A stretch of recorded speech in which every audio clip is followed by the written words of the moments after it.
Allez-y.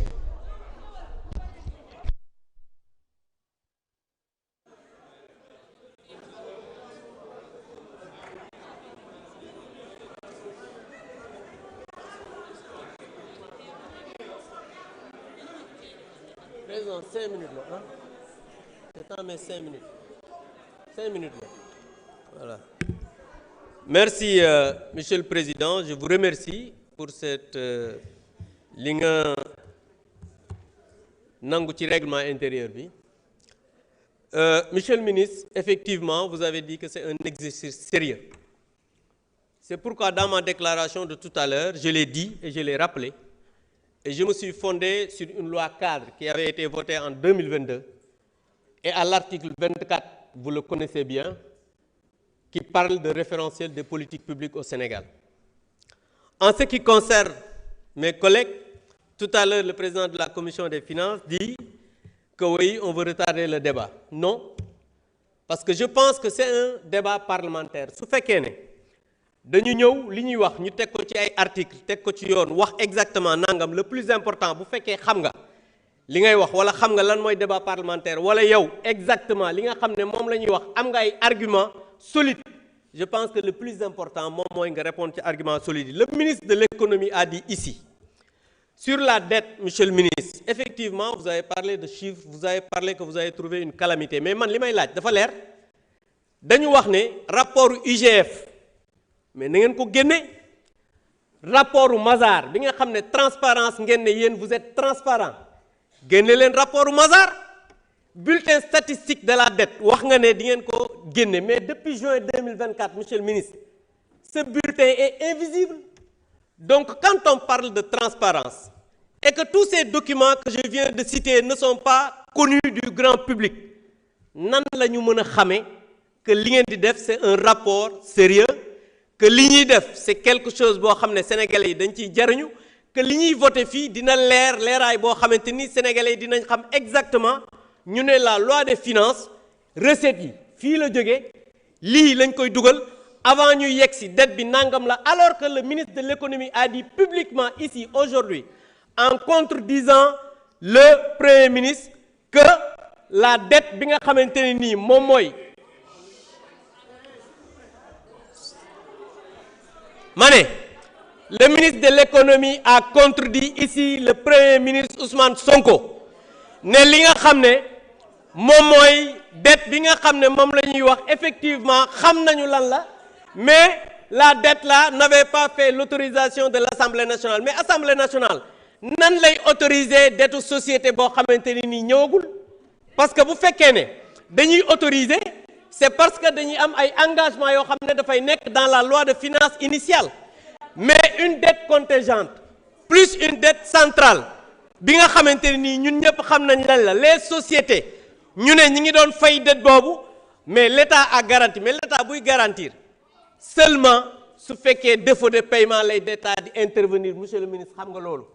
Parce que quand on dit que la loi de finances initiale lii la joxe comme autorisation d'engagement, ñu ne les sociétés comme ay Sénélec wala AIBD après le vote de la loi de finances dem nañ pour lebi dans le marché intérieur et extérieur, mais su boobaa ba ñuy voté ñun tey jii ñuy voté xamuñu lan la Sénélec soxla, xamuñu lan la AIBD soxla, mais comment on peut engager wala ñu autoriser que la Sénélec ou l'AIBD mën a dem lebi loo xam ne xamagoo ko.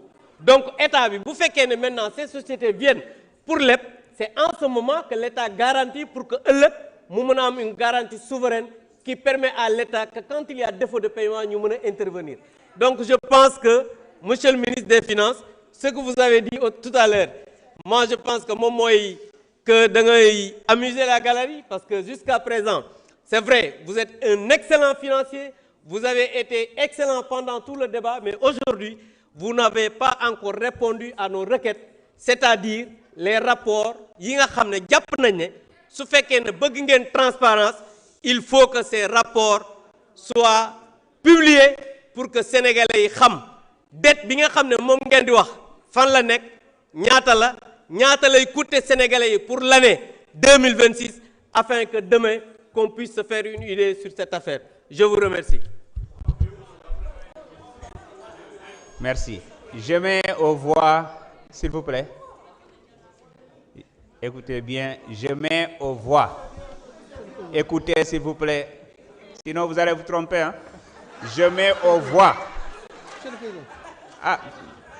Je mets aux voix la question. Non. Non. Je mets aux voix la question préalable. Quels sont ceux qui sont pour son adoption? Ce sera à main levée. Madame, question bi Abdou Mbow indi di wax pour ñu bañ a voter budget bi. ñi ci d'accord nañ yëkkati seen loxo.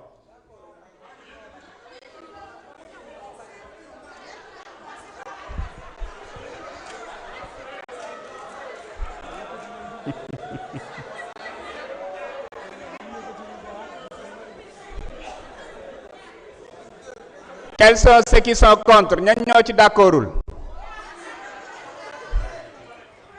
Sëñ Abdou yaakaar naa ne la question a été rejetée.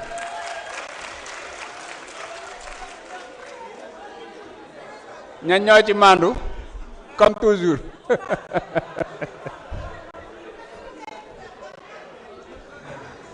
Mes chers collègues, la question préalable étant rejetée, la discussion générale du rapport s'engage.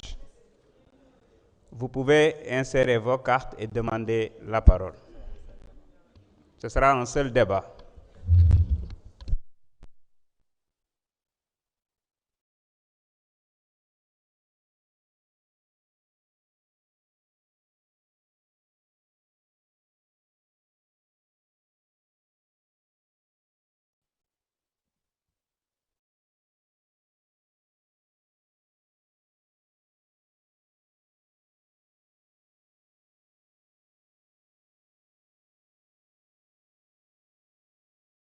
C'est bon pour tout le monde?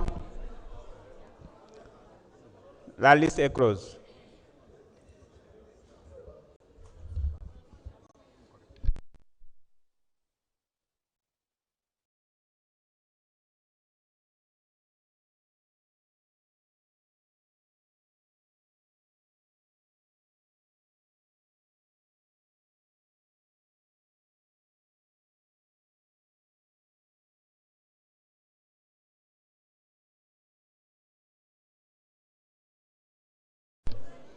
Je vais procéder à la lecture. S'il vous plaît. Djibi 6, Say Cissé, Amadou Diallo numéro 1, Oumar Diop, Ndak Thiam, Fatou Sow, Ismaël Diallo, Béatrice Germaine Faye, Amidia, Saliou Ndione,